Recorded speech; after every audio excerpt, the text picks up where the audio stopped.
My name is Brian O'Hara, BRIANO''HARA. I am the Minneapolis Police Chief. I'm joined by Lieutenant Kelly O'Rourke, KELLYO'R''OURKE. The situation where a mother, who I believe is a good parent, has been asking the system for help, and the system has been failing her and failing her child. And we need to figure out what the answer to that is.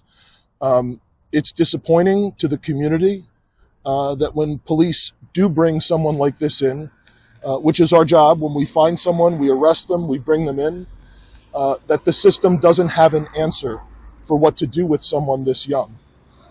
And that is the revolving door that we've been seeing over and over throughout this year. And it's an urgent problem that everyone at all levels of government need to come up with an answer to address. It's further exacerbated by a state law which recently changed that'll go into effect in 2026, which will not allow persons arrested by police to be detained at all under age 13. I understand that there's efforts underway to change that law before it goes into effect, and I highly encourage everyone involved to speak up to their elected representatives to get that change, simply as a matter of public safety. There are way too many scenes that I have been to in this city where I have seen children either dead because of a car accident with a stolen car, seriously injured, or shot in connection with activity with stolen cars. And too many parents that have been begging us for help. In this particular situation, we're talking about a 10-year-old that we have at least 30 entries in the Minneapolis Police Department alone, dating back to May of 2023. He had been arrested at least twice prior to this for auto theft-related crimes. This boy is also listed as a suspect in more than 12 cases that range from auto theft to robbery to assault with a dangerous, deadly weapon. The remaining entries are mostly related to runaway-type cases. The charges for the incident in the playground behind me that were approved today are for reckless driving and for receiving stolen property. In addition, there were charges approved today for an incident that occurred in August elsewhere. In that case, this juvenile, amongst other juveniles, when approached a victim while holding a knife in his hand and threatened the victim, saying that he would gut her. "I will gut you," is his quote, the victim stated, while trying to steal the victim's Kia. Charges from that case that were approved today include threats of violence and attempt to commit an auto theft. The mom in this case has been working with Lieutenant O'Rourke. We have been trying to advocate on her behalf, trying to find suitable help and support for her. Mom referred to this entire system, the problem that I'm talking about here, as the devil's playground, because kids are not seeing consequences, and they're, in her words, they're doing this for entertainment and not being held accountable. So it's in the spirit not only to protect these children, not only to protect the community, but to support these parents that are trying, that we're asking everybody involved at all levels to try and help us resolve this. We're standing very close to Reverend McAfee's church, Salem, on the next corner. Reverend McAfee has been personally involved in trying to help a lot of these youth with his organization, 21 Days of Peace. He is not available right now, but he wants folks to know that anyone dealing with a child that's in need of help can contact Salem, contact his church, and they will do everything they can to help support these families. I'll pass it over to Lieutenant O'Rourke just to add to any specifics that he sees as he deals with these juvenile issues day in and day out for the Minneapolis Police. Thank you. Well said, Chief. One of the biggest things that we see on a daily basis that we're missing is this Minnesota has no system for kids to get detained and be put into a housing where they can be held long enough for mental health evaluations to be conducted. It's a complete loophole that we're missing in the system. It's not being addressed. and for what it's worth, for how it is being addressed, is not fast enough. As we do this, the kids are bankrupting the system by continuing to complete more and more crimes while they're waiting for these providers to reach them out in the environment. That we need to find housing and a way to set it up for these kids to be evaluated and find the correct treatment. Minnesota's got a great restorative practice program. They believe in the ideology and the theory. They've come a long ways with it. They've been practicing it for a long ways. We have a lot of real experts here. We need the housing. Yeah. The practitioners need to be able to touch the kids. Lieutenant Rooker, you're getting a lot of parents. I know you've been working with this mother. Are other parents crying out for help? Are other parents coming to police saying, what do I do with this child that I cannot control?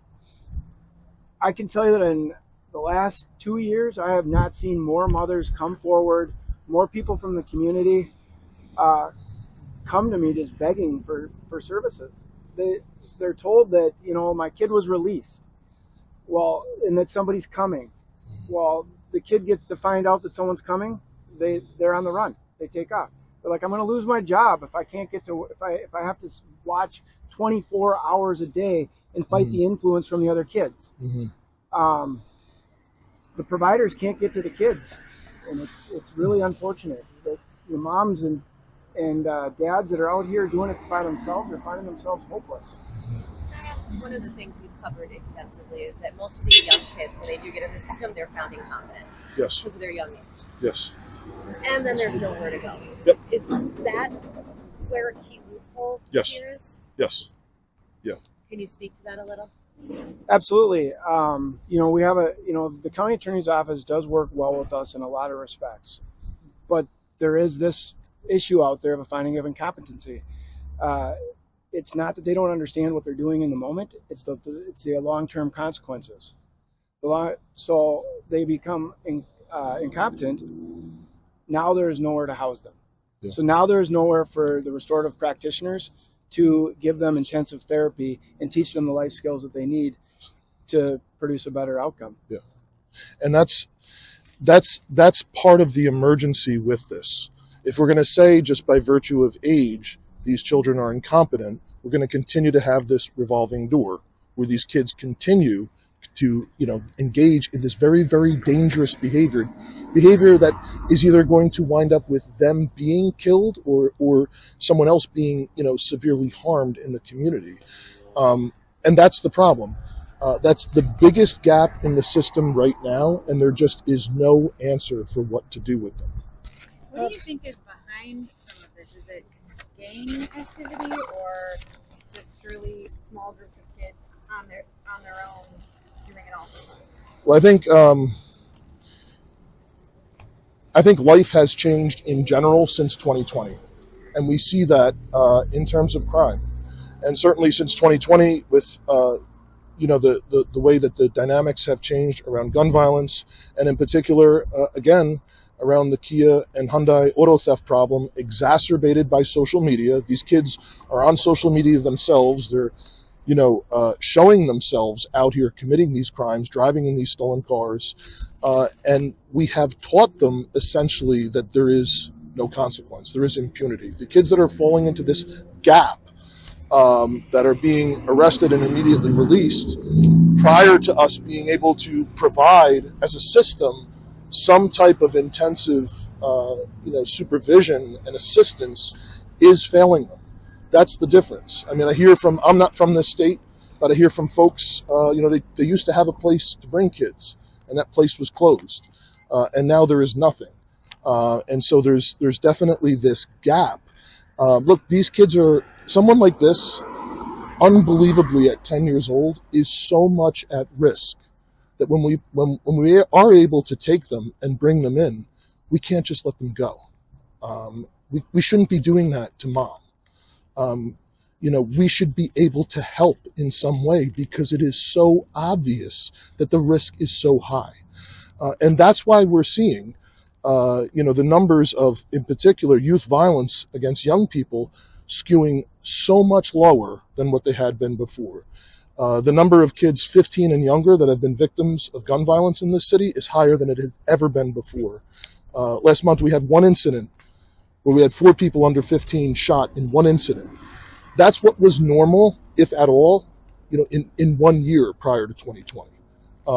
So it is literally a matter of life and death when we're talking about what's going on with these young kids. We're at crisis level, Chief? It is. It is. It has been.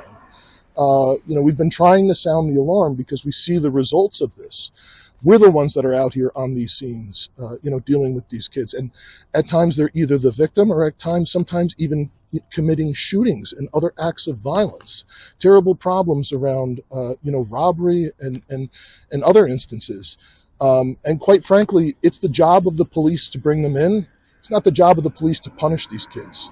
We need other folks involved in this vast system that we have to come up with a solution for what is really an emergency with a group of these kids. Chief, you talk about that. You mentioned in your press release as well. So a 10-year-old who has racked up 30 different contacts with MPD in some way or another, what should be happening with this child right now? We shouldn't be arresting them and then immediately releasing them back into the same environment without giving mom any support, saying, okay, maybe somebody will call you back in a week or two with some service. That doesn't work.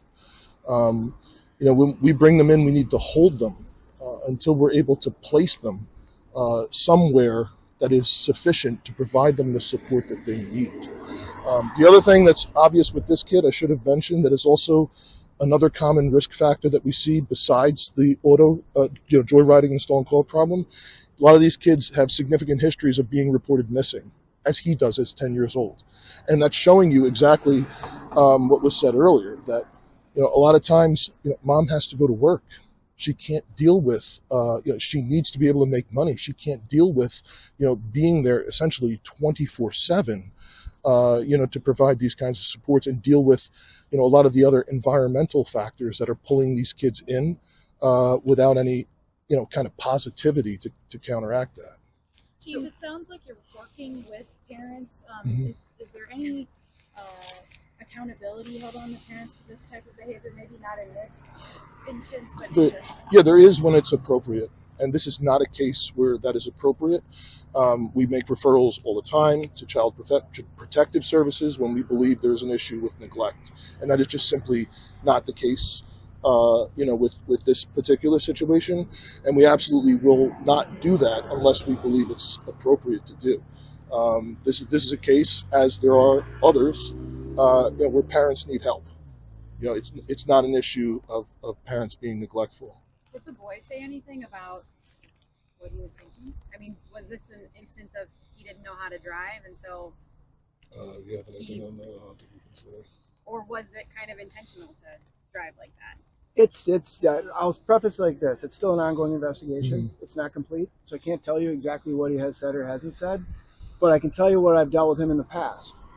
He is doing this strictly for fun. He has no idea what he's, out there getting himself into. He doesn't see the consequences coming. His youth worker that's working with him now, that tries to connect with him on a daily basis, has told him these adult actions are going to come with adult consequences. There's just no other way around it. And he's not seeing it. He needs time out. Yeah. And we need to figure out a way to get that for him. This doing it for fun sentiment is not unique to this case. This is what we've been seeing all year. This is what we were seeing when we had a real problem with robbery sprees starting in February. And it wasn't a matter of trying to steal to get money or property to go buy something. That was another case where we saw this type of activity with young juveniles literally being done for fun. So that is not unique. Chief, the original motorist was injured in this case from September 20th. Can you speak to those injuries at all? And is this being investigated as a carjacking rather than a robbery? In this case, it's broken up into 2 separate cases. That case is still under investigation. Now we've developed new leads, which led to the charging of this case in the playground, and we'll continue to do so. Just to be clear, though, the August case did involve a knife and a threat to gut the person, but there was not a carjacking charge for that. That was charged with auto theft and a terroristic threat. And that was a different car. That's a different car. Right? It's a different car. Yeah, different car. Yep. How badly injured was the motorist in the September 20th case, though? Do you have an injury from? It's just her mental harm. She was just threatened. There was no weapon involved in that scenario? There was a knife involved. Just to be clear, you mentioned that there were 2 prior arrests for car thefts. Is that August case one of those, or is that a different? So is that included in that 30?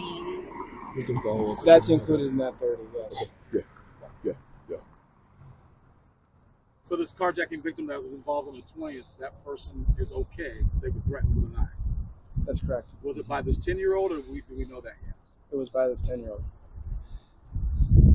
So on the same Which then is day- the same thing from the August case. Did he threaten to gut this woman as well? He from the August case, the victim said, "I will gut you." That's the statement the victim gave. Perfect.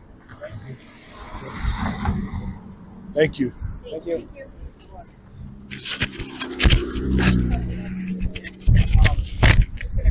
She has a question. Sure.